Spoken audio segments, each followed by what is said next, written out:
انبیاء کے بعد جو سب سے افضل ترین ذاتیں ہیں، جو شخصیات ہیں، وہ صحابہ کی جماعت ہے، اور اس پر اجماع ہے، کسی کا اختلاف نہیں۔ پوری کائنات میں انبیاء کے بعد سب سے افضل ترین جو ذاتیں ہیں، جو شخصیات ہیں، وہ صحابہ کی جماعت۔ اب سوال یہ پیدا ہوتا ہے کہ صحابی کہتے کس کو ہے؟ صحابی واحد کو کہتے، ایک ہو تو صحابی کہتے، بہت سارے لوگ ہو تو اس کو صحابہ کہتے یا اصحاب کہتے۔ بعض اوقات اصحاب رسول بھی کہتے، اصحاب النبی بھی کہتے۔ اصحاب کے معنی، صحابی کے معنی ہوتے ساتھی، لغوی معنی ہے ساتھی۔ صحابی رسول یعنی رسول کے ساتھی، اصحاب الرسول یعنی رسول اللہ کے ساتھی، یہ لفظی ترجمہ ہے۔ اب صحابی کی تعریف کیا ہے؟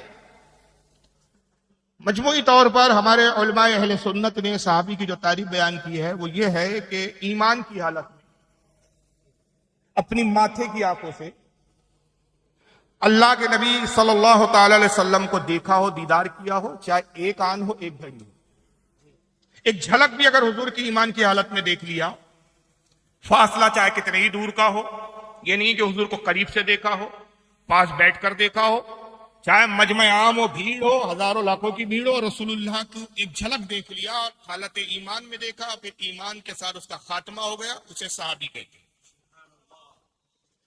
امام ابن حجر فرماتے ہیں کہ صحابی میں وہ بھی داخل ہے کہ جو نابینا ہو، اگرچہ اس نے آنکھوں سے نہیں دیکھا لیکن رسول اللہ کی اس مجلس میں ایک آن بھی موجود ہو جس میں آقا تشریف فرما، تو وہ بھی صحابی۔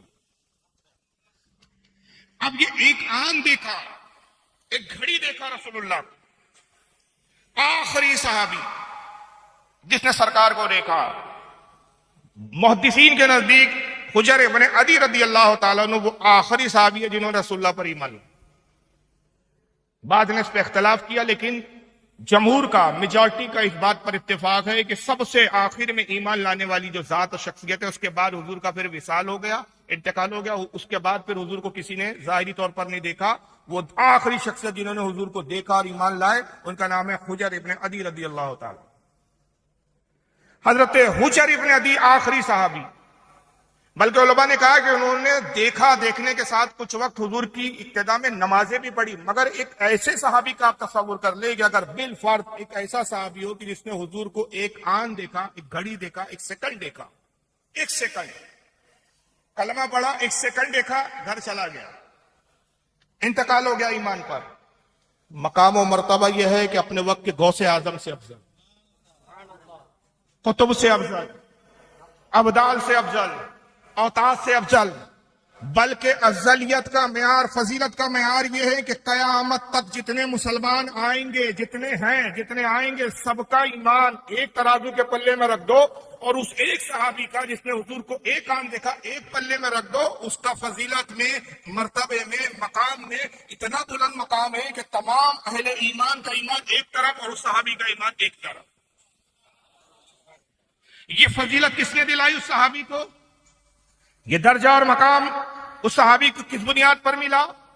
نبی کریم صلی اللہ علیہ وسلم کا دیدار کرنے پر ایمان کی حالت میں۔ اندازہ لگائیے، جس کو دیکھنے پر یہ عظمت ہے کہ وہ غوث سے افضل ہو جائے، قطب سے افضل ہو جائے، تو وہ ذات جس کو دیکھا جا رہا ہے وہ کتنی بلند و بالا ذات ہے، اس کا کیا مقام ہوگا؟ اگر ایک شخص نے ایمان لایا، رسول اللہ کو دیکھا، لیکن نعوذ باللہ معاذ اللہ مرتد ہو گیا، اسلام سے پھر گئے، خاتمہ اب کفر پر ہو رہا ہے، صحابی۔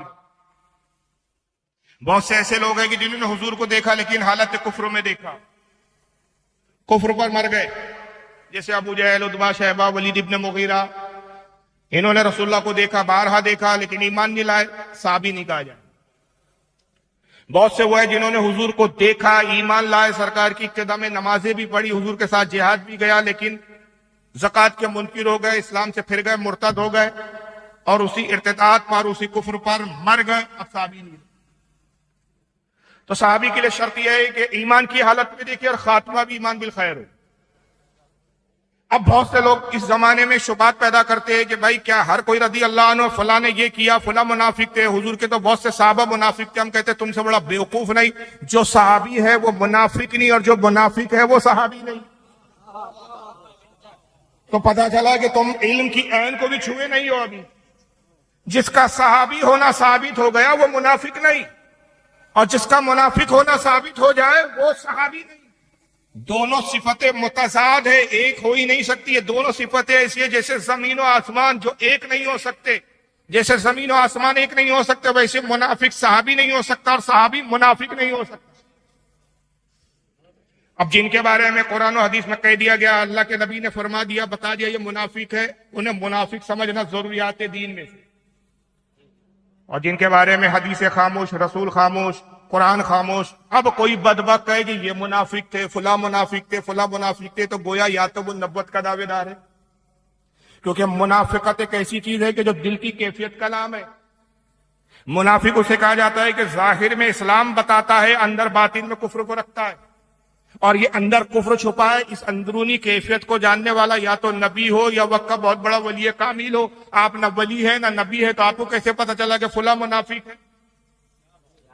تو یا تو آپ نبوت کا دعویٰ کر رہے ہیں تو تم نے اس صحابی کو منافق کہہ کر اس صحابی کا کچھ نہیں بگاڑا بلکہ اپنے ایمان کا بیڑا گرک کر دیا.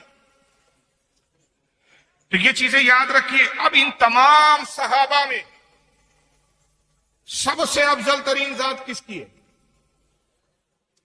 حضرت سیدنا ابو بکر صدیق رضی اللہ عنہ. اور اس پر اجماع ہے. اجماع کس کا؟ مولویوں کا نہیں، بریلی کے عالموں کا نہیں.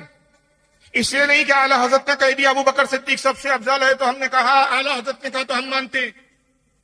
ابو بکر صدیق تمام انبیاء کے بعد، تمام صحابہ میں، تمام انسانوں میں، حضور کی تمام امت اور پچھلے انبیاء کی امت میں انبیاء کے بعد سب سے افضل ترین ہے. اس پر اجماع کس کا ہے؟ صحابہ کرام کا اجماع.